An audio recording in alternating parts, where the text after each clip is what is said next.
Jennifer Rothschild. Welcome to this month's Women's Ministry Video Devotional. This is my dog Lucy, who really doesn't enjoy being on film.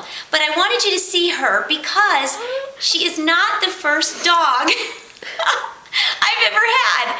I'm going to let her down so I can tell you about another dog who was slightly less unruly. I used to have a guide dog named William. Now, I got William from a particular, what I call, dog school. And in this dog school, I had to learn how to use a guide dog, and so we went through training together. And at this particular point in the dog school process, William and I had learned how to walk together. We had gotten used to each other's pace. We had even gone to McDonald's together, and I found that William and I both shared an affinity for McDonald's French fries. We were becoming fast friends. Well, on this particular hot July afternoon in Central Florida, our training took us downtown, and we were supposed to be navigating these streets downtown with the whole class. Well, as the exercise continued, William and I got further and further behind. Now, it wasn't because we were distracted or just being lazy, it's because we were hot. And we were both getting tired. And so poor little William, he was doing his best, but he was being way too slow. So I would stop and make sure he had enough water, so he was hydrated. And he would move slightly faster, but not fast enough. And then I would say, William, you're a good dog, William, you're a good dog. And he would pant a little more and move just ever so slightly faster, but not fast enough. And we were way behind. I realized that we really needed to pick up the pace. So this time, I reached down and I began to pat William on the head. Come on, William, you can do it. And I kept petting him. Well, an amazing thing happened. The more I pet that little dog, the faster he walked. And so I would continue to pet him and say, you're a great dog, William, and I know you can do this, and we're going to finish. Come on, William. And as much as I would pet him, he kept walking faster and faster and faster until finally those little ears began to flop because William broke into a gallop. You see, William needed far more than praise. William needed encouragement.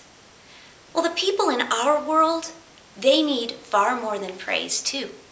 They need encouragement. You see, praise simply can fall on our ears as a flattery or a compliment. But when we give encouragement to someone, we are actually granting them courage. That's what the word encourage means, to actually grant someone courage.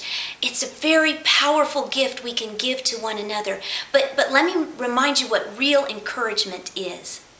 Encouragement means we give someone applicable truth. So if you have a friend or someone in your ministry who happens to be discouraged or tired or weary, you grant them applicable truth by saying, oh, my friend, God has given you all you need for life and godliness, so don't give up. Count on Him that He's given you what you need. Or if you have a friend who's just really ready to quit, you remind her of Hebrews chapter 10, verse 39, and you say, sister, you are not of those who shrink back, so don't give up and don't give in. That's what encouragement does. It gives truth to those who are weary. When you encourage someone, you hearten them when they're getting faint-hearted. You embolden them when they're frightened, and you really grant them strength when they're weary.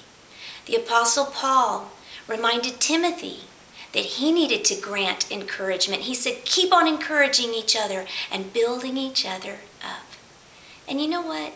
When we give courage to someone else, we receive the joy and the satisfaction of seeing them accomplish their journey with God. And I don't know if there's any better satisfaction than knowing you've been a part of someone else's successful journey through this life. If you happen to be watching this video today with a group of friends or your ministry team, why don't you guys just talk about this? Talk about what you think the difference is between praise, complimenting, and actually encouraging someone.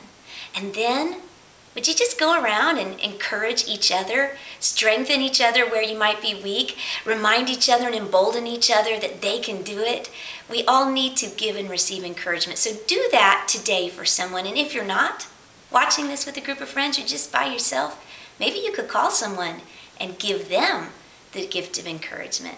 And if you happen to be maybe just one of those girls that's thinking, I need encouragement today, and you don't have anyone to give it to you, I promise you, there's a book full of encouragement. The Bible is full of truth, applicable truth for you that will give you all you need for the journey. And from one sister to another, let me just encourage you. Don't get weary in well-doing, because if you keep on keeping on, you will reap. You will reap. I am so glad that you joined me today, and I hope you're strengthened for the journey, and I pray that God will fully bless you and fill your cup so that you will spill over into other people's life. Join us on womensministry.net. There's a community of women just like you who have great ideas and great resources that we need to share with each other so we can all be an encouragement.